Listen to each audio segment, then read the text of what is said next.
Hi there. In this video I want to show you how to improve enormously the speed and efficiency of your work in Inkscape by using custom shortcuts. The truth is that if you want to work efficiently in any design program, not just Inkscape, eventually you'll need to learn the shortcuts. What you want is to make the program disappear and be able to focus entirely on the task at hand without the interface getting in the way. The problem is that the default shortcuts aren't always the best. So in this video I'll go over my personal bindings and why I think they are the best and the most effective way to use the program. Remember that you can edit the keys by going to Edit, Preferences, here you go to the section Interface, and Keyboard. You find the key you want to replace by typing the name of the tool or operation here on this input box. But before starting, I make Inkscape and illustration videos every week, so if you're interested, subscribe for more tutorials and videos like this. Also, don't forget to like and comment this video, it really helps the channel grow and be seen by other people. Like I said, the key to speed and efficiency comes when you can invisibilize the program, focus on the drawing without the user interface getting in the middle. And the way to do that is by using shortcuts that are really comfortable and easy to move around the keys. If a shortcut interrupts your workflow by forcing you to look at the keyboard or take your hand off the mouse to use both hands, then it's interrupting your work the same way moving your mouse to a menu on the screen does. If we take a look at the keyboard, ideally we want all the shortcuts to be in this section near the keys that we have to use to move around the document, space, and control. This means that we have a relatively small quantity of keys we can use. Inkscape allows you to use modifiers like Ctrl, Shift, and Alt, and even a combination of those, and that seems to multiply the amount of keys we can use, but in reality every modifier key you press gets more and more uncomfortable and more likely to err, so you want to avoid them. Then there is also the thing that not all actions you want to assign to shortcuts are equally important. So let's see which ones are the most important tools and operations. First is the Object tool and the Node tool. These tools are essential to work. Pretty much every single thing you do on a drawing is made by these two tools, and getting rid of the need to go to the toolbox every 2 seconds is the single most important thing to do. So they are a prime candidate for the most comfortable and easy to use positions on the keyboard. The default shortcuts are S for the Object tool and N for the Node tool, which is not that bad, but they are separated and a bit too much out of the way for my taste. I think the single best spot for these shortcuts should be A for the Object tool and S for the Node tool, right next to each other. You should leave your hand right on top of the AST row at all times, so you can easily switch between the two as you're working. Here is what I consider the third most important tool in the entire program, the pen tool. You need a pen tool to draw. Most drawings will make a fairly constant use of custom shapes, so you need to constantly switch to the pen tool at all moments, even in the simplest drawings. The default shortcut is the B key. I however think that it should be right next to the two selection tools, in the D key. With these three tools together, you should be able to draw anything incredibly fast, switching between the pen tool with the D key, manipulating the nodes with the Node tool with the S key, and scaling and rotating the objects with the Object tool with the A key. Super comfortable.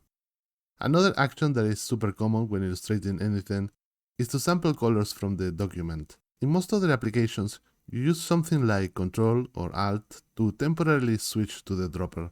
In Inkscape, the dropper is a tool you have to switch in and out like with all the other ones.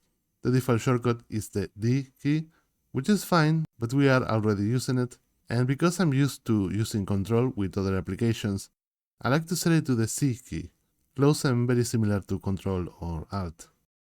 And if there is something that you will be doing more than sampling colors, it's deleting things. The delete action is not a tool, but luckily Inkscape allows you to rewind it.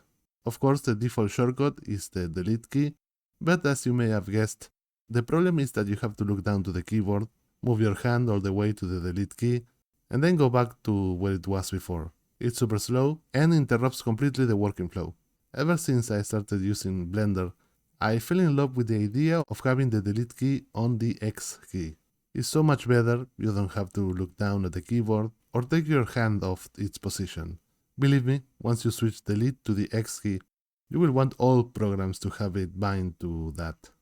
Okay, and those were the most important operations. Now let's continue with the less used tools, that are still important to have binded to custom, comfortable shortcuts, but because you use them less often, you can give it modifiers or farther away positions. Boolean operations are something that you will be using semi-frequently depending on the illustration. There are a total of 6 Boolean operations, but in reality 99% of the time you will be using only 3 of them: the union, difference, and intersection. The other ones are infrequently enough that you could just not use a shortcut or use the default ones. The problem with the default shortcuts for these 3 operations is that they require to use 2 hands, holding Control and either plus, minus, or asterisk. Once again, forcing you to take your eyes off the monitor and both your hands off their position. You can use the free keys Q, W, and E, but I like to keep those keys as some sort of reserve in case some project requires some specific tool or operation. I don't know why, I never end up using them. So I like to set them to the P, N, and M keys, which are slightly farther away, but once you get used to, you don't need to look down at the keyboard or take your hand off position. The other common thing to do is to move an object or group of objects up and down the stack order. The default shortcuts are set to the Home, End, Page Up, Page Down, which forces you to look down and move your hand off the mouse. Once again, you could set these actions to the free Q, W, E, and R. That's fine, but to me it makes more sense to use the bottom keys with the Shift modifier. Shift C to send to bottom, Shift X to send one step down, Shift C to send one step up, and Shift B to send to top. Another operation that's frequently used is the clip, though I have a case for not using a shortcut at all here. Like I said at the beginning, you only have a limited set of keys that do not require you to move your hand off position, so it's beneficial to only have the most essential ones. Clip and masks are common, but you won't be using them that frequently, and what's more important, if you left click on top of an object, the menu will give you the option to perform either operation. It's almost as fast as using a shortcut and does not waste space and won't force you to memorize anything. The same for releasing the clip, left click, and then release clip. There are other tools and operations in the right-click menu that are also frequently used, such as Group, though in that case the default shortcut is super easy to remember, Ctrl-G, Ungroup, Move to Layer, and Lock Object. None of these are worth a shortcut in my opinion when you have them on this menu.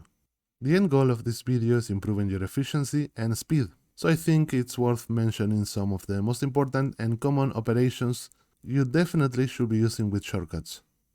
I already mentioned the super easy to remember Ctrl-G to group objects, something that's really common for any illustration that's slightly more complex, but Ctrl-Shift-G is also super useful to quickly ungroup everything.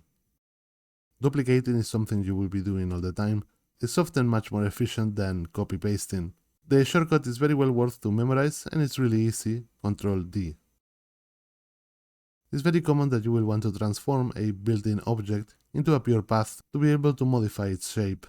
I found that some type of illustrations require you to do this constantly, and the shortcut results much more useful than you think. Ctrl-Shift-C.